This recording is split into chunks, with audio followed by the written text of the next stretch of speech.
I spent way too many years, and I'm ashamed of this, but I think it's important that I share it. I spent way too many years trying to squash this behavior in my son. When he was 6, 7, 8, 9 years old, I spent a lot of time telling him to stop flapping his hands, to stop bouncing, to stop making that noise. I would be on top of him trying to squash this behavior because it was drawing looks. Because people would see it and they would look, and that bothered me. Never bothered him, still doesn't. It bothered me. So I thought it was my job as a parent to squash this behavior and teach him that that's not something big boys do, right? So I spent years telling him to stop doing this behavior.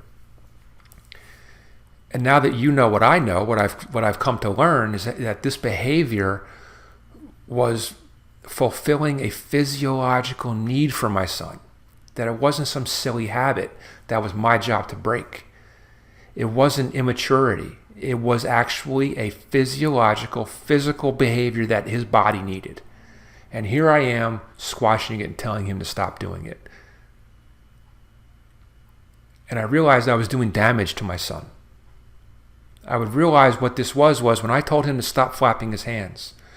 It was like putting an iron plate over a water spout, right? I could stop it momentarily, and he would, God help him, he would stop for a few minutes and put his hands at his sides because he wanted to make daddy happy. And I could squash it for a few minutes, but just like that water spout with the iron plate, the energy would find some way around. He couldn't contain it.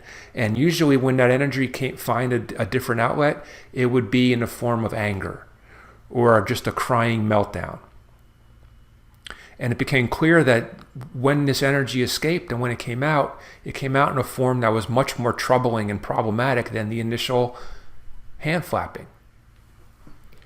And what would happen is we would have these great days at the amusement park, and he'd be having a great time, and then on the way home, just out of nowhere, have a fit of anger or have a crying episode where this energy that he was trying so hard to make daddy happy and pent up had to escape, and it would come out in a form of anger or sadness.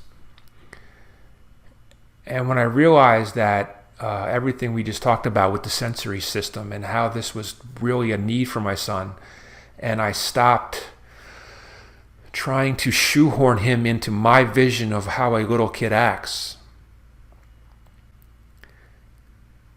and I let him be himself, and I respected what that behavior was and what it gives to him.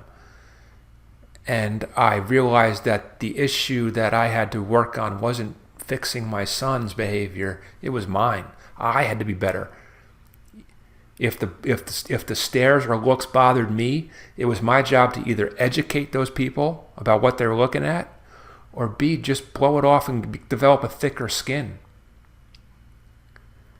and be more accepting to what this is.